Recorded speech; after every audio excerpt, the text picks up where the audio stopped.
Hello and welcome back to Iran Travel Guide. We're here in the beautiful gardens of Eram, Bagh Eram, in the city of Shiraz, which is famous for its gardens. Yes, and we are here with two tourists from France. Thank you for your time. Thank you for your time. Caroline and Martina. Caroline and Martina. Very good. Thank you so much. Thank you so much. Welcome. Can we just get your impression of Iran as a country? What do you think about Iran? Well, it seems to be very cool and beautiful. People are very nice, very helpful. They're very smiling. How do you find it coming back again? Yes, Yes. I hope to coming back again. Yes, but alone, without a heavy group. Yes, alone, or with a friend, Okay. not with a group, Okay. Because because like it's blue difficult mosques to Sure. see and to communicate with population when you are in the car, in the bus. Yes. So Yes. enclosed. Yes. You are. Yeah. It's not a castle, but well. So you like exploring by yourself? Yes, and we like to meet people and to discuss. Sure. What is your job in France? What do you do? I finished, but I was a doctor in skin. Okay, you're skin doctor. And how about you? Teacher, literature. Literature teacher. So you're a literature teacher. Yes. Did you know about literature, Iran literature before? Yes, you have a famous poet, comment on dit poète? Yes, poets. Famous poet, and we know celui que j'aime tant. Non, Hafez. celui du 11e. Omar Khayyam. Omar Khayyam. is the best for us. I love very much Islamic art. Medarsa, mosque, garden, house is so beautiful in your country. Sure. And peaceful. Yes, yes. And you both are women. How do you find Iranian women? Oh, they are beautiful. You, hi.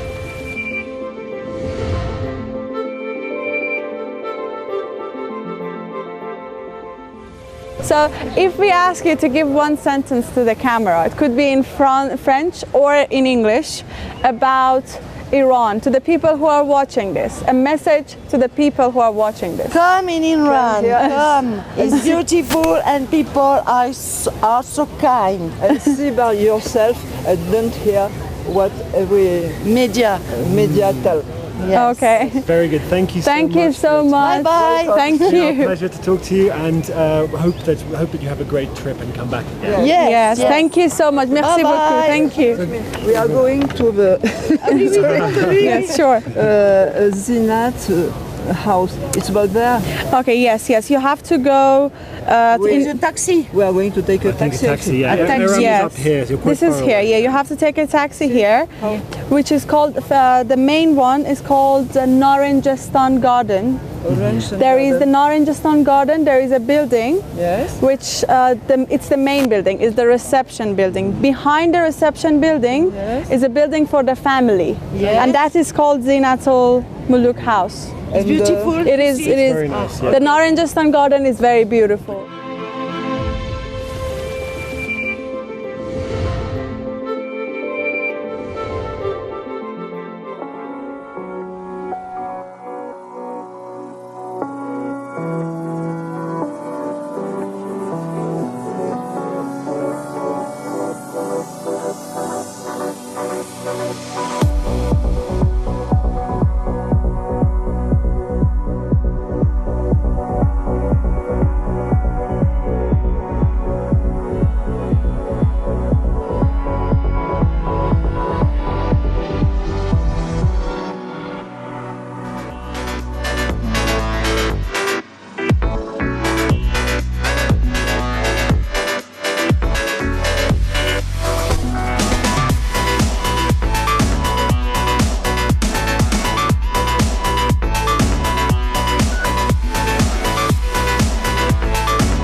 We've talked to you a lot in the programs about the Iranian carpets. Persian carpets have an ancient history stretching back hundreds and hundreds of years. But you really have to see them up close to appreciate the beauty and majesty of them. In order to do that, we've brought you to a carpet museum where we're going to take you around and show you some of the different carpets around Iran. This carpet museum, which is located in the city of Mashhad in northeast of Iran, has a collection of wonderful carpets. This is a museum which is a part of a bigger complex, the complex of Imam Reza's shrine in the city of Mashhad. What you can see here, it's not only some like normal carpets that you might find in different bazaars or markets. You find the real carpets, the real design, carpets from different provinces of Iran. You know, I'm sure you know that the carpet designs, especially in Iran, from province to province is totally different and it's identical. Yes, so the different provinces have their own style, and you can tell, an expert can definitely tell, just by looking at it, where the carpet was created, often when it was created, and indeed some people can say even the workshop from which it came. In this museum here, we have all sorts of different examples, from very small decorative carpets to huge ones that would have adorned a palace floor, for example. We also have other things made in the same style, tapestries, curtains, wall hangings, and carpets that would have been used to decorate other furniture. Where we're standing right now, in the back and the behind, you can see some of the carpets from Kerman's province. This is, they used a lot of silk in making these carpets, and the design is very Kermani style design. It's very special design. There is a saying about Kerman's carpets, which is very famous. They say, as much as step you on this carpet, it's more valuable. So you step more, and the value of the carpet is more. So we use this also for some, like a phrase, like a proverb. Like a person who gets better with age yeah. is like a Kermani.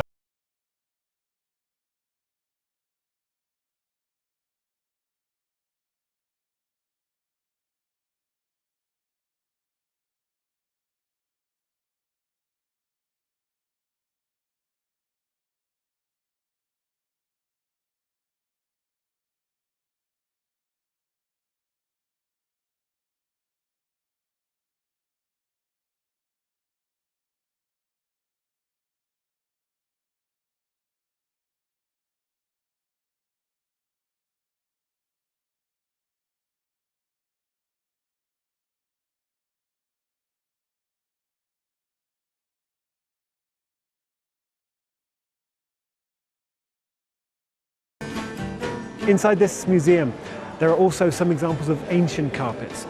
There are 2 or 3 downstairs which are over 500 years old. And there is also one of the most intricately designed carpets in the world.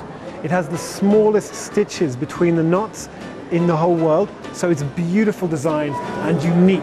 And smallest design, the shapes, the forms are also the smallest in that carpet. And on the other sides, there are parts which belongs to different provinces. As we can see the Kerman ones, we have Khorasan one. Khorasan, where we're standing right now, Khorasan is the province in northeast of Iran, where Mashhad is the capital of this province. This carpets of Khorasan is also very famous. The designs are very special. The edges are very famous, the design on the edge of the Khorasan carpets, and usually the design in the center of this carpet, it's very famous. So if you are a carpet expert, you can easily say this carpet is from Khorasan. Yes, and so there are carpets from the local region, from Iran, and some even from beyond Iran. Iran, while being the center of the carpet industry, or farsh as it's normally called, also had offshoots into Turkey and into Central Asia. So these carpets come from all over the region, all having their own unique styles, but many of them originated from ancient Persia and then spread to the wider world. So carpets, of course, even now, till now, carpets industry is one of the most industry of Iran, and the art of carpet is very famous from Iran. But for me, looking at the old one, looking at this beautiful old one, which has the history beyond them, it's the special thing about this carpet. Absolutely. So I really recommend you, if you come to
took a long time.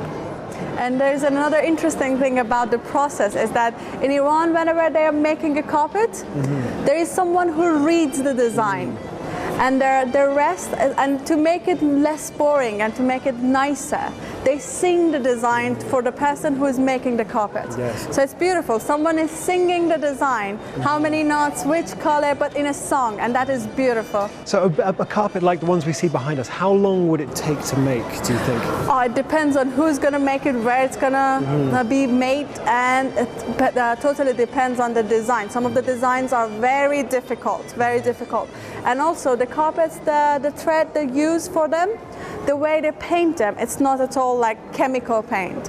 In carpets in Iran, they use natural dyes. Yes. They use like leaves, herbs, fruits, and different things for the natural elements for giving them colors. So something like this, I really cannot tell you how long it's going to take, but at least a year.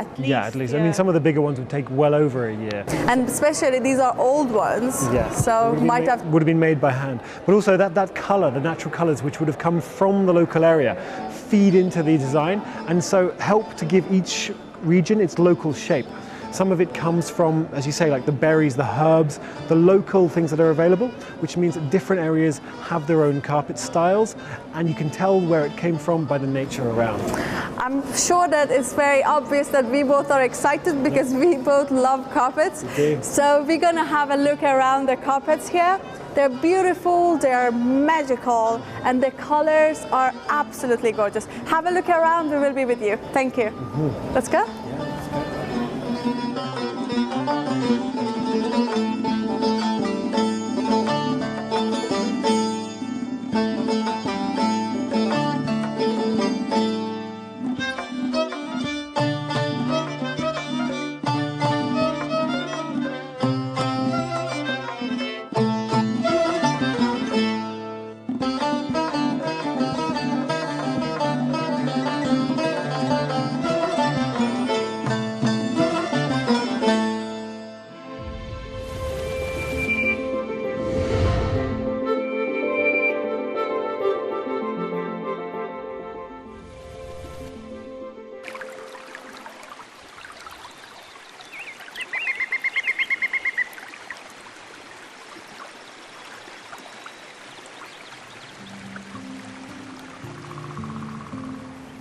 See, like places like here in Shandiz near Mashhad.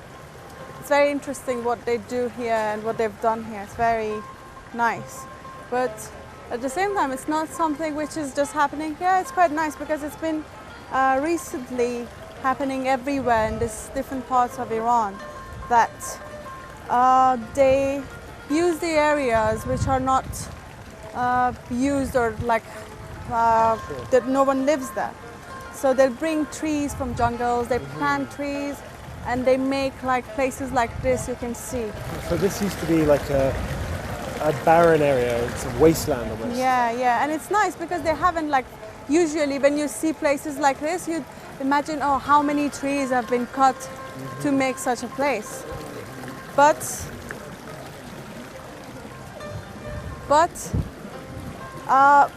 they haven't actually destroyed anything. They added actually. Yeah, it just really transformed the landscape, hasn't it? Yes.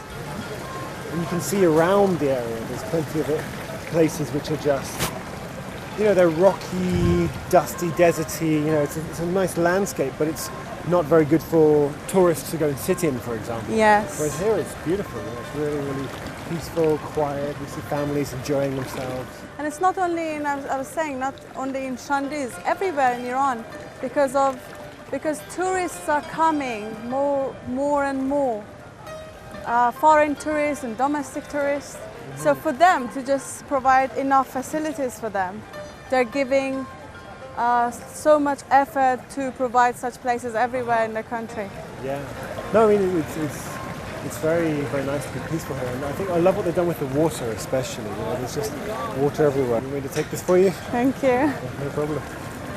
So, I mean, as I was saying, it's about the water here and how it's been very intelligently used. Yeah. It's taken a really dry area and turned it into lush woodland.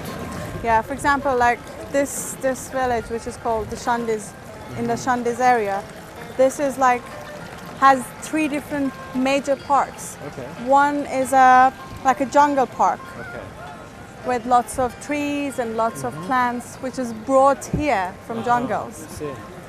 And there is a very interesting concept they've done here. There is, as you know, we have a lot of different tribes in Iran and tribal life in Iran. So in this park, they have an area where they have made like lots of different tents. Okay. Presenting different tribes of different parts of the country. So it's kind of keeping a cultural function alive as well. Yes, yes. So there are people who are like wearing their traditional costumes. It's very interesting for you also, because the tribal life of the tribes in Iran is like amazing for people who want to study, or for people just want to know how that's happening, because it's still living like that in the tents. They're moving all the time, Yeah, we saw some nomadic people on some of our trips. Yes, that's true. Very interesting way of life, especially in such contrast with, say, the modernity of the cities, the things that are happening in other sectors, which are moving forward so fast, but yet at the same time this traditional form of life, the tribal form of life, is not being completely lost. Yes. It still exists. Yes. And you can come here, you can either come to this sort of parks where they have a type of those lives to just show you how that is, or you can just go and live with them. If you have time, if you can spend like a week or 2 weeks, go to the deserts, go to the forest or to the places where they live and just spend some time with them. Yeah. So this is the second part of this park. The tribal areas. And where we're standing, that is the third one, like the park where it's basically for giving services to people. You see there are lots of tents and beds and seats are provided for people. For relaxing, for enjoying. Yeah, and they have food here. All different types of food available. But if you're looking for something more than just a dinner or lunch with your family, you can go to the other parks.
Hi. You can try the traditional dress. Yeah, this is where you can try out traditional clothes, different clothes, belongs to different parts of the country. I see. As you can see, he's wearing one of the traditional costumes for men. Thank you. He's welcoming. And this sort of hat would Yes, be very yes. But very interesting is the type of the structure. structure here. Very interesting. It has been tried to follow the same structure which like the tribals in Iran do for their tents. What do you like most of these ones here? I quite like the design and the patterns of it. It has toranj in it.